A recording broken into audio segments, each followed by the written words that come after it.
딸의 집에서 목격한 충격적인 진실. 어머니의 고백. 반찬을 전하러 갔다가 딸의 인생이 무너지는 걸 봤습니다. 그저 평범한 하루였습니다. 오늘도 저는 이른 아침부터 부엌에 섰습니다. 도라지 무침, 갈치조림, 그리고 딸이 좋아하는 오이지까지 손끝에 정성을 담아 하나하나 만들었습니다. 은지 요즘 바쁘다고 했는데 제대로 먹고는 다니는지 모르겠네. 결혼한 지 3년. 여전히 제 딸은 25살 때처럼 어리게만 느껴집니다. 반찬통을 정리하며 저는 딸에게 전화를 걸었습니다. 은지야, 엄마 반찬 좀 했는데 갖다 줄게. 아, 엄마, 나 오늘 야근이야. 집에 없을 거야. 그럼 문 앞에 놓고 가면 상할 텐데. 냉장고에 넣어줄게. 비밀번호 좀 알려줘. 전화기 너머로 잠시 망설이는 소리가 들렸습니다. 응, 4527이야. 근데 엄마 반찬만 넣고 바로 나가요. 알았죠? 알았어. 걱정 마. 냉장고에 넣고만 나올게. 그때는 몰랐습니다. 딸의 그 짧은 망설임이 무엇을 의미하는지. 오후 4시쯤 저는 딸네 아파트 앞에 도착했습니다. 18평 신혼집. 제가 살림 도구며 가전제품까지 하나하나 챙겨줬던 그 집이었죠. 현관 앞에서 비밀번호를 누르는 제 손이 왠지 모르게 떨렸습니다. 삐삐삐삐 마이너스 4527. 문이 열렸습니다. 은지야, 엄마 왔어. 대답은 없었습니다. 집안은 조용했고 거실엔 아무도 없었어요. 역시 야근이라고 했지. 저는 주방으로 향했습니다. 냉장고를 열고 하나하나 반찬을 넣기 시작했어요. 도라지 무침은 아래 칸에, 갈치조림은 위에, 오이지는 문 쪽에. 그때였습니다. 삐삐삐삐 마이너스. 현관 비밀번호 누르는 소리가 들렸습니다. 은지가 벌써 왔나? 저는 고개를 들었습니다. 문이 열렸습니다. 그 안으로 들어온 건 사위 민수였습니다. 은지 오늘 야근이라 시간 많으니까 천천히 쉬었다 가자. 사위의 목소리였습니다. 하지만 누구에게 하는 말일까요? 그리고 그 뒤로 낯선 여자가 따라 들어오고 있었습니다. 긴 생머리, 하얀 블라우스, 짧은 치마를 입은 20대 후반으로 보이는 여자. 두 사람은 손을 맞잡고 있었습니다. 들키기라도 하면 어쩌려고 그래? 여자의 목소리가 들렸습니다. 걱정 마. 오늘 일이 많아서 늦는다니까. 괜찮아. 민수가 웃으며 대답했습니다. 저는 주방에 얼어붙은 채 서 있었습니다. 손에는 아직 반찬통 하나를 들고 있었고 냉장고 문은 열린 채였습니다.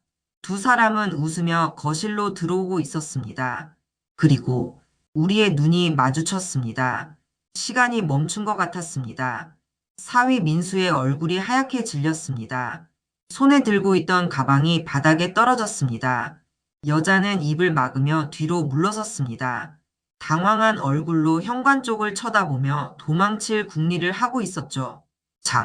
장모님? 민수가 떨리는 목소리로 말했습니다. 이건 그런 게 아니고요. 저는 말없이 그를 바라봤습니다. 그냥 회사 후배예요. 마무리할 일이 있어서 잠깐 들른 거예요. 회사 후배. 손을 잡고 들어오는 회사 후배. 시간 많으니까 천천히 쉬었다 가자고 말하는 회사 후배. 들키기라도 하면 어쩌려고 그래라고 걱정하는 회사 후배. 저는 아무 말도 하지 않았습니다. 손에 들고 있던 마지막 반찬통을 식탁 위에 조용히 내려놨습니다. 툭! 그 소리만이 정적을 깼습니다. 장모님, 정말 오해예요. 설명 좀. 됐어요. 제 목소리는 생각보다 차분했습니다. 은지한테는 제가 다녀간 거 말하지 마세요. 네? 아, 예. 저는 그대로 돌아섰습니다. 현관문을 열고 나가는 제 뒤로 민수의 당황한 목소리가 들렸지만 저는 뒤돌아보지 않았습니다. 딩동 마이너스. 엘리베이터 문이 열렸습니다. 저는 비틀거리며 안으로 들어갔습니다. 문이 닫히는 순간 다리가 후들거렸습니다. 벽에 기대지 않으면 서 있을 수 없을 것 같았어요. 눈물이 나는 게 아니었습니다. 그냥 심장이 쿵 내려앉는 기분이었어요. 저런 사람을 은지가 믿고 살고 있구나. 저 사람이 내 딸의 남편이구나. 그걸 내가 오늘 알게 됐구나. 엘리베이터가 1층에 도착했습니다. 저는 로비를 지나 주차장으로 향했습니다. 차에 올라타서도 한참을 그냥 앉아 있었어요. 시동도 걸지 못한 채 집에 돌아온 건 저녁 7시쯤이었습니다. 남편은 거실에서 TV를 보고 있었어요. 왔어? 은지 좋아하던? 응. 저는 짧게 대답하고 방으로 들어갔습니다. 침대에 누워 천장을 바라봤습니다. 어떻게 해야 하지? 은지한테 말해야 할까? 아니면 모르는 척 해야 할까? 머릿속이 복잡했습니다. 따르릉 마이너스. 핸드폰이 울렸습니다. 은지였습니다. 엄마, 나 지금 퇴근하는데 반찬 잘 받았어. 고마워. 응. 근데 엄마 목소리 왜 그래? 어디 아파? 아니야. 그냥 좀 피곤해서. 그래? 엄마도 무리하지 마. 내가 알아서 잘 먹고 다닐게. 은지야. 응? 말하려다가 멈췄습니다. 아니야. 푹 쉬어. 오늘 야근했다며?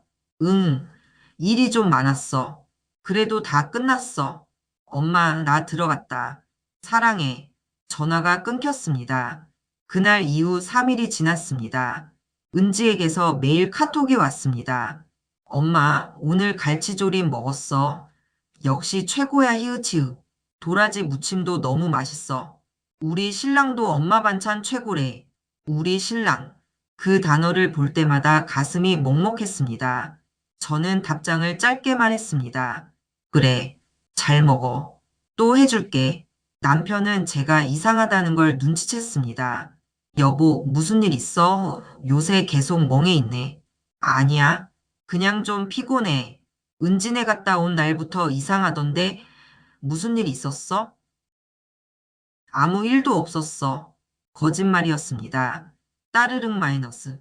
이번엔 사위 민수에게서 전화가 왔습니다. 저는 한참을 망설이다가 받았습니다.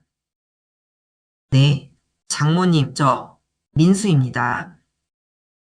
그날 일은 정말 죄송합니다. 침묵. 하지만 장모님, 그건 정말 오해예요. 그냥 회사 동료였고, 민수 씨, 저는 그의 말을 끊었습니다. 거짓말은 그만하세요. 전 다 봤어요. 손잡고 들어오는 것도 시간 많으니까 천천히 쉬었다 가자는 것도 들키면 어쩌냐는 것도 전화기 너머로 민수의 숨소리만 들렸습니다. 은지가 뭘 잘못했나요? 장모님, 저도 제가 왜 이러는지 모르겠어요. 그게 변명이 돼요? 죄송합니다. 은지한테는 말 안 할 거예요. 아직은.